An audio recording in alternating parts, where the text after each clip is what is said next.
Hello students, in this video I will explain you that why India is known as a welfare state. We will also identify and classify various categories of directive principles and distinguish between the fundamental rights and directive principles of the state policy. First of all, let's know what a welfare state is. India is described as a welfare state. We have to understand how India is a welfare state. It is a concept of government in which state plays a key role in the protection and promotion of economic and social well-being of its citizens. A welfare state is based on the principle of equality of opportunities and equitable distribution of wealth. Under this system, the welfare of citizens is the responsibility of the state. The Constitution of India has extensive provisions to ensure social and economic welfare of the people in the form of fundamental rights and others as directive principles of state policy. Let's know about directive principles of state policies. The directive principles of state policies are the guidelines to the central and the state governments of India.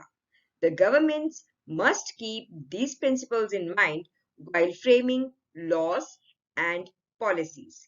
These are added in Part 4th of Indian Constitution. These principles are meant to establish social and economic democracy. We had taken these principles in our constitution from the Constitution of Ireland. Now, let's discuss the different types of directive principles of the state policy. The Constitution does not classify them under different heads, but for our better understanding, we may classify them under the following specific category. The first one is principles promoting social and economic equality. The state should ensure adequate means of livelihood, fair distribution of material resources should be there among the citizens, equal pay for equal work for both men and women should be available, free and compulsory education to children up to the age of 14 years should be given, protection of children, men, and women against the exploitation is there to benefit the people. And the second category is related to the principles of Gandhian thoughts. We all know that Gandhian thinking promotes a non-violent social order. Swaraj, that is self-rule, Sarvodaya, that is welfare for all, and Swalamban, that is self-reliance, are the basic principles of the Gandhian thoughts. Under these categories, we just want to say to the states that they should take the steps to promote educational and economic interest of the weaker section, organize the village panchayats, prohibit intoxicating drinks and drugs, promote cottage industry in rural areas, improve the quality of livestock, and ban the slaughter of milch and draught animals. The next is the principle related to international peace and security. The constitution makers included some principles which provide guidelines to our foreign policies, and these are promoting international peace and security, maintaining just and honorable relations with other nations, fostering respect for international laws and treaty obligations, encouraging settlement of international disputes by mutual agreement. And the fourth type of directive principles is miscellaneous principles. Miscellaneous means consisting of many different types of things, and they are promoting and improving the environment and safeguarding the forest and wildlife of the country, maintenance and protection of historical monuments, places, or objects of national importance, establishing a uniform civil code for all citizens throughout the country, separation of judiciary from the executive.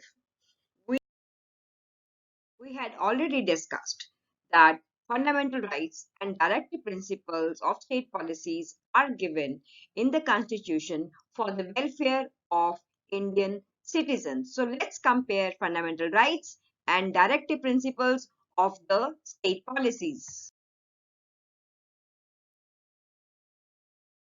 Directive principles are non-justiciable, means that in case of their violation, the individual cannot approach to court for their protection, while fundamental rights are justiciable and enforceable.